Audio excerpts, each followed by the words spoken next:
안녕하세요, 여러분. This is Anthony Jorsaniba, vlogger sa South Korea. So in this lesson guys, mamimigay ulit tayo ng 50 free vocabularies, episode number 1. Ito naman guys ay related ito sa basic level, okay? Sa basic level pa lang. So number 1, yung haknyon, school year. Number 2, hakseng, student. Number 3, yung hakseng yung student ID card. So, siya nga pala guys, sa mga gustong kumuha ng copy na to, mag-PM lang po kayo sa page natin and isa-send po natin. Paki-wait na lang po, okay? So, number 4, yung Hakwon Academy or School. Number 5, yung Han or ibig sabihin niya ay one or one of the, okay? Number 6, yung Hankang is Han River, okay? Yung Han River ay yan yung pangalan ng river dito sa South Korea. Number 7, yung Hanguk, Korea. Number 8, Hanguk Drama, Korean drama. Number 9, Hanguk Mal, Korean language. Number 10, Hanguk Saram, Korean people. Number 11, Hangugo, Korean language. Number 12, Hanguk Yuri, Korean cuisine. Number 13, yung Hangul, Hangul. Okay?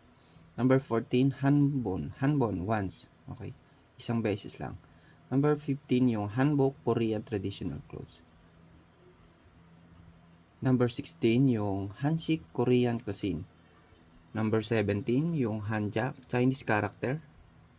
Yung Halmoni grandmother, Haraboji grandfather, Harin sale or discount, Hamke together, 22 Hamkyok pass, Hangsang always, 24 He year or sun, Heavy overseas, 26 Heavy yoheng overseas trip, Handupon cellphone or mobile phone, hamburger,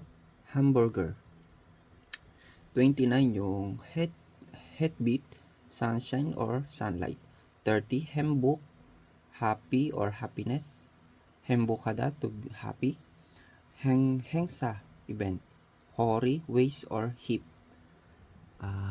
Number 33, yung Gum Cash. Okay? So, pag pupunta kayo ng, ng Mark, yung Gum Opsoyo, Kadudeyo, sabihin yung ganun.